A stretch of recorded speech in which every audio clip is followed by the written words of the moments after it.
Hey guys, no. Hi guys. Bruh. I don't know, like, this is not showing you my skin. Like, it's not actually showing you the tear tracks. Tear stains, whatever, that you know. I'm actually unserious.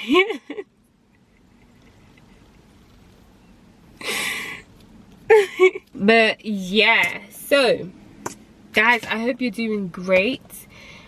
But anyway, I didn't come here with a plan. I didn't come here with nothing really. I came here with myself and just my thoughts on Rae Lyse's recent novel, Joliet. I didn't finish it. Let's see where I stopped. I don't even know if I kept it in my library. If I didn't keep it in my library, that's how you know I didn't like it at all. That I didn't want to see like its presence. I don't want to see evidence that I actually have this in my library. Yeah, it's not in my library. I was hoping it would be so I can show you the percentage, but I was close to the end and I just gave up and I started skimming. But yeah, Lovey, she goes back home to all she knows. She moves back home with her aunt Faye and her aunt Faye's husband. Now we get to see, one thing I did like about that opening was the way it was written, how she was very perceptive. She was very observant of her aunt's relationship with her man, and that kind of shows, that kind of comes out of like a trauma response, I'm assuming, you know, from being abused, from being in an abusive relationship, also having experienced the abuse that her mother who's passed, what she faced.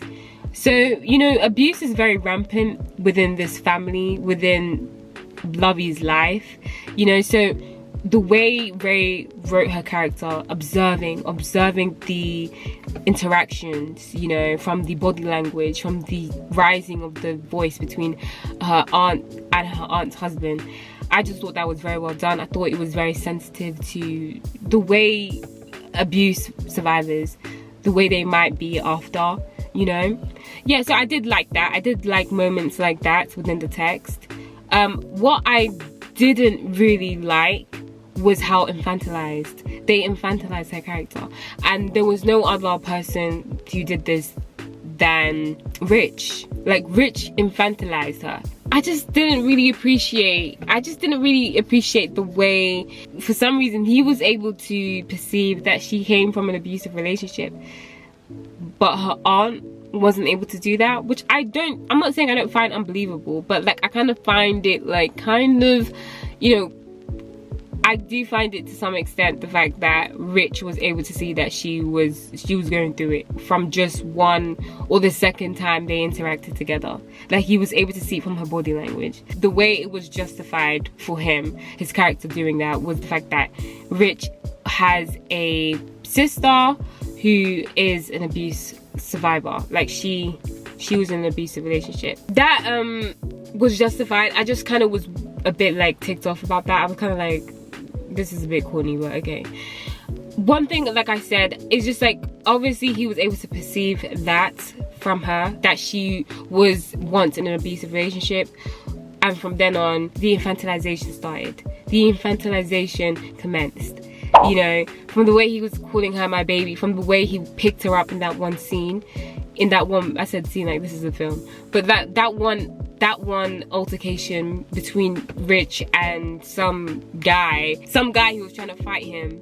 Rich has like a whole, I guess you could say he has a roster, and one of the women on this roster is a significantly older woman who is even age mates with his father, and Rich apparently like he all up in that. Like, he ain't just all up in her house, he's all up in her house. Like, that's how all up he is in her, you know, which I find ridiculous. Like, please. But there was an altercation at this woman's house between Rich and this other man who is dealing with the woman whose house that was, right? And in the midst of the whole altercation, why is it written that Rich picks Lovey up like she's a baby? Like, he wraps her legs around her and carries her in a way, like, I'll find it and I'll pull it up somewhere here. Like, why is that? I just kind of was ticked off by that. Even in their first interaction, the way Lovey was described, Lovey is doing housework. Like, she's cleaning up, she's doing a job that her Aunt Faye put her on. This house that she's cleaning belongs to Rich. And then she hears, you know, I guess Rich shows up. He shows up to his own house. She hears that and turns with, I believe, a knife in her hand, and she's all frozen up. There's barely any like conversation, like introductory kind of conversation, like, hi, my name is Lovey, I'm here to do, you know, just some work around the house. Oh, hi, my name is Rich, why are you in my house? No, it wasn't that. It was just like, this is a girl, Lovey, who has been victimized by a man. He has experienced women being victimized by men, and here she is reacting in that way. She sees a man and she's just all she clams up. That is written, that makes sense. I just don't appreciate that way. I don't know if I'm rambling, but I just feel like this scene, I just eye rolled. I don't care, I'm sorry, that sounds harsh, but I rolled my eyes because I thought, wow, so predictable. She's like a defenseless animal that is caged by this man that is the stereotypical, you know, hunk of a man. Like, yeah, I just genuinely feel like her victimhood is a way to just convey this dynamic of the weak, you know, doe-eyed female love interest against Rich's, you know, hardened, tough male love interest. That's pretty much what I've got to say. This might sound a bit like insensitive, but I'm not saying I want like a strong black woman. I'm not saying I want that. The infantilization, that is what irks me, and also the helplessness of her character. My issue with Joliet was the fact that Lovey, okay, she's escaping a man who's inflicted pain on her in so many ways. In all ways, that man is danger. So what is then written of her story next is that she finds love in a guy who literally fights other people for a living. Like, most of these men that were put on pedestals in this novel, they didn't have security. They had money, but money doesn't guarantee peace of mind. I can't explain it, but like, at the end of the day, these niggas didn't have jobs. They didn't have secure jobs. Like, what do you mean you want to settle with a man that fights for a living? So what if he takes his anger one day out on you?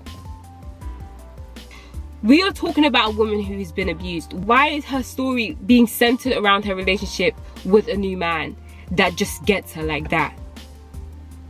Like, this man, Rich, he's been put up on a pedestal immediately, not just by Lovey, but also by the readers. I'm seeing so many of the fans, so many readers who love Rich, you know, and it's all because Rae Lyse wrote this guy to be all-knowing, to be all-loving.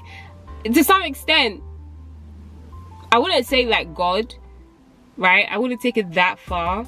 It's kind of just like corny. That's what I'd say. I think it's corny that this man is like perfect, like the perfect guy.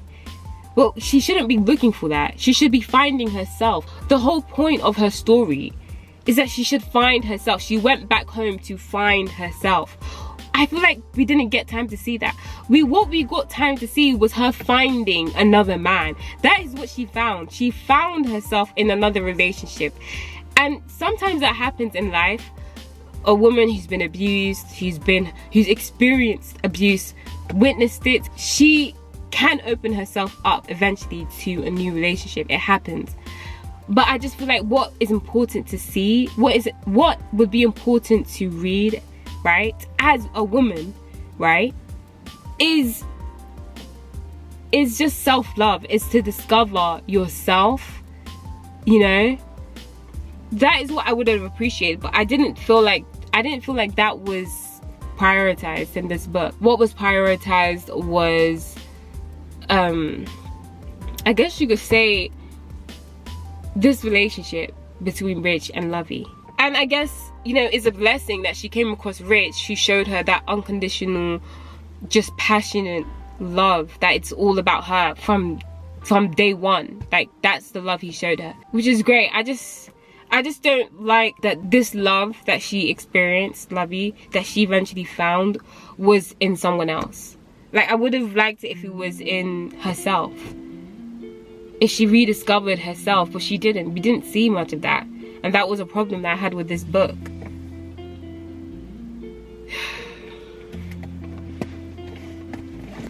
Guys, I didn't like this book.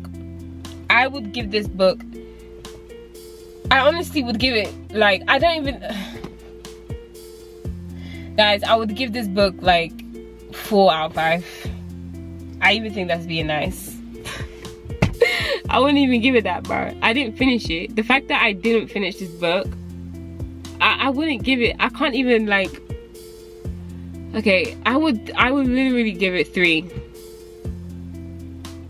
No, like, I would literally give it, I would give it 1.